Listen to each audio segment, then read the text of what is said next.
A young girl, kind-hearted and full of hope, stepped into the grand house that was to be her new home. After losing both her parents in a tragic accident, she had no choice but to live with her late father's wife, the woman she barely knew. Despite her sorrow, she clung to the belief that her stepmother would welcome her with open arms, offering the warmth and family she desperately needed. The house was magnificent, far grander than the modest home she had once shared with her parents. Its towering walls and shining floors spoke of wealth, but something about it felt cold. As she entered, her stepmother greeted her with a forced smile, her sharp eyes scanning the girl from head to toe. The warmth the girl had hoped for was missing, replaced by an unsettling air of disapproval. Within days, it became clear she was not welcome. The stepmother barely acknowledged her, only speaking to give orders. The two stepsisters, dressed in fine clothes and adorned with jewels, treated her as an intruder rather than family. They whispered behind her back, sneered at her simple dresses, and laughed at her grief. At mealtimes, they dined on lavish feasts while she was given scraps. When she tried to sit with them, a glance from the stepmother sent her retreating to a lonely corner. Chores became her burden, scrubbing floors, washing dishes, and mending clothes while the others lounged in comfort. Still, she refused to lose hope. Maybe if she worked hard enough, if she proved her worth, her stepmother would come to love her. But deep down, a growing fear whispered that no matter what she did, she would never truly belong. Days turned into weeks, and the young girl's life became a never-ending cycle of work and mistreatment. From sunrise to sunset, she scrubbed floors, washed clothes, and prepared meals she was never allowed to eat.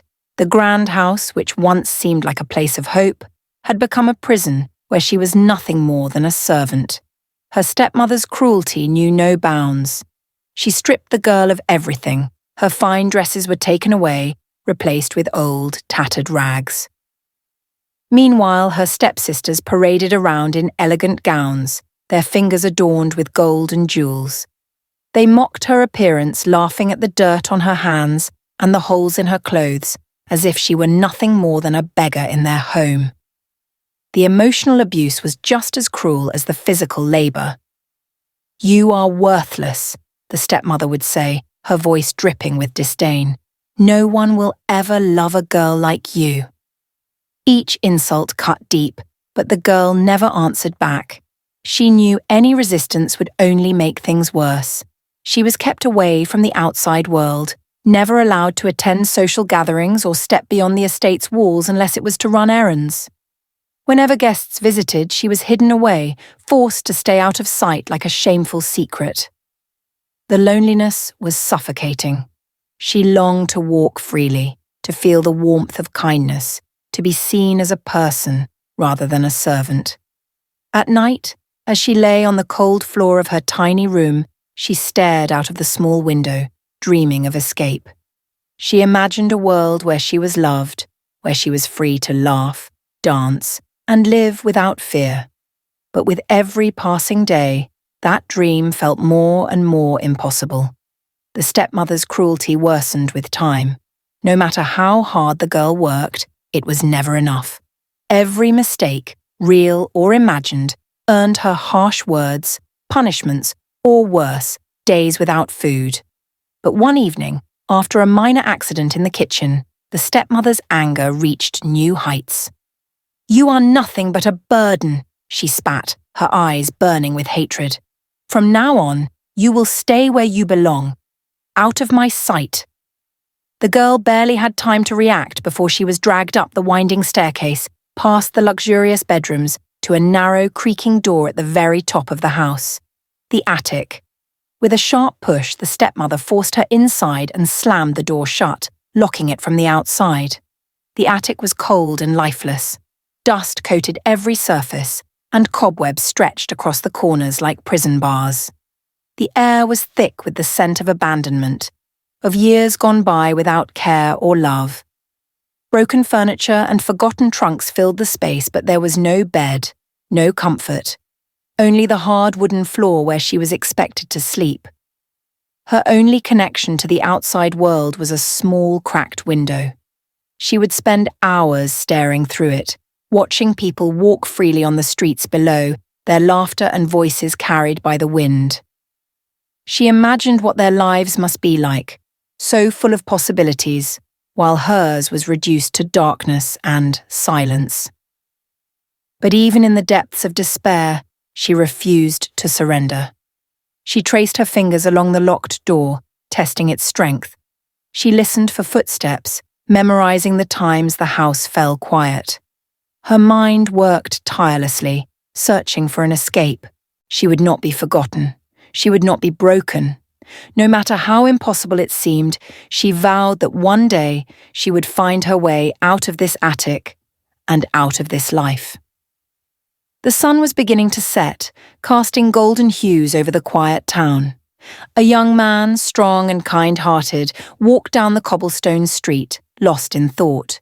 He was well known in the village for his bravery and sense of justice, always willing to lend a hand to those in need. Though he had travelled far and seen much, something about this town felt different, like a secret waiting to be uncovered. As he passed by the grand estate on the hill, his eyes were drawn upward to the highest window.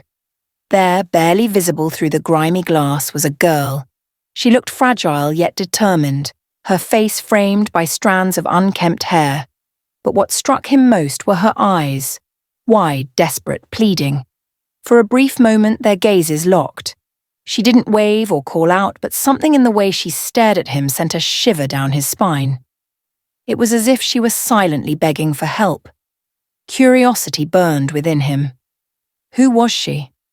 Why was she up there, hidden away while the rest of the house seemed so full of life? Something wasn't right. He continued walking, but his mind was consumed with thoughts of the girl in the attic. That night, as he lay in bed, her image haunted him. He couldn't shake the feeling that she was in danger, that she needed him. The next day he returned, this time paying closer attention to the house. He watched the servants come and go, noticed the cruel-looking woman who seemed to rule over them all. He listened to the whispers of the townspeople, hoping for a clue. The more he observed, the more certain he became. Something was terribly wrong inside that house. And he was determined to find out what. Determined to uncover the truth, the young man devised a plan. The next morning, he approached the grand estate under the guise of a merchant's assistant, offering fine fabrics and rare trinkets. He knew the wealthy often indulged in luxury, and he hoped it would grant him entry into the house. As expected, the stepmother welcomed him with a false smile, her eyes gleaming with interest in his wares.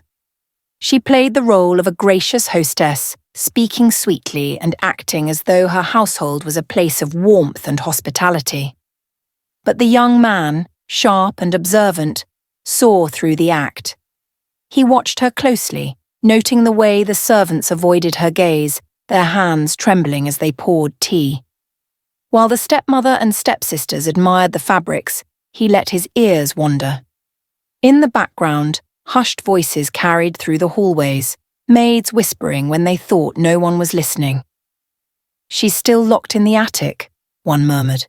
"Poor girl," another sighed. "She barely eats. If only someone could help her." The young man's heart clenched. His suspicions were confirmed. Someone was being kept prisoner in that house. Her. He had to find a way to reach her. But how? The house was guarded tightly, and he couldn't risk raising suspicion. Then, an idea formed. As he packed his things, he intentionally left behind a small piece of parchment and a charcoal pencil, slipping them onto a tray near the servants' quarters. That night, when the world quieted and shadows stretched long, he waited outside the house, looking up at the attic window. He hoped, prayed, that she would find his message and understand. "Write to me," the note had said. "Tell me how to help you." And as the moonlight touched the glass, he saw it. A faint flicker of movement. She was there, watching. Hope stirred in his chest. Now all he needed was her response. That night, the young man waited in the shadows beneath the attic window, his heart pounding with anticipation. A soft breeze rustled the leaves, and the town was silent, except for the occasional hoot of an owl. His eyes remained fixed on the small, cracked glass where he had seen her before. Then, a faint movement. She was there. Slowly, the girl pressed a small piece of parchment against the window pane. In the dim moonlight, he could barely make out the words she had written. "Help me." His breath caught. He reached into his pocket and pulled out his own note, holding it up for her to see. "Tell me everything." For the next few nights, they continued their secret exchanges, passing messages through a makeshift pulley system he had fashioned with a thin rope and a small basket. She wrote of her suffering, the endless chores, the cruel words, the loneliness.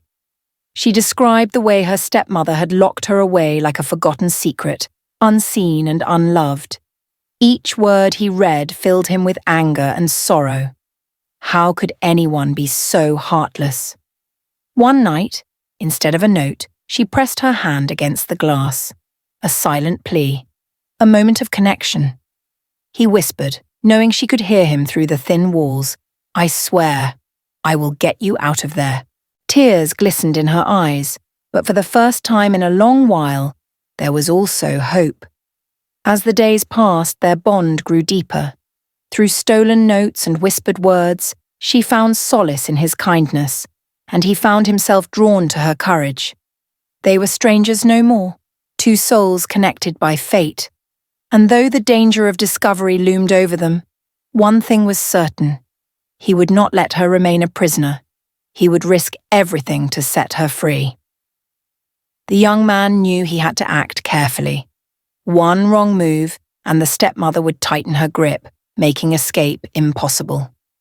Over the next few days, he quietly gathered supplies: rope, a cloak to disguise her, and food for the journey.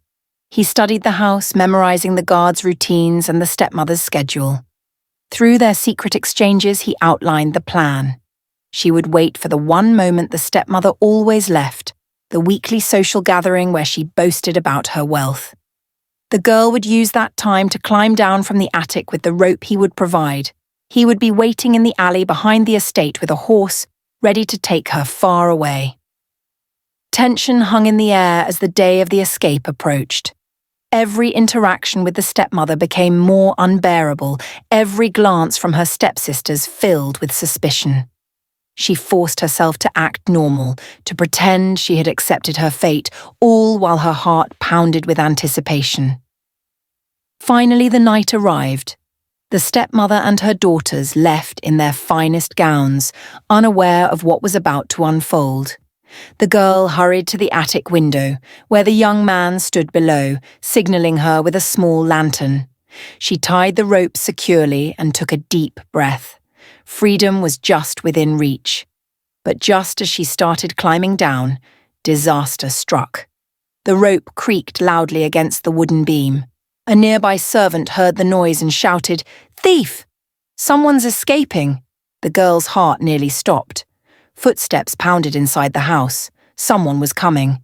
The young man's eyes widened in alarm.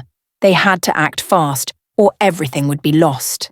The girl's heart pounded as she clung to the rope, descending as quickly as she could. Below, the young man held his breath, ready to catch her if needed. But the shouts from inside the house grew louder. Servants were coming. Just as her feet touched the ground, the front doors burst open. A furious voice sliced through the night. "Stop her!" The stepmother had returned earlier than expected.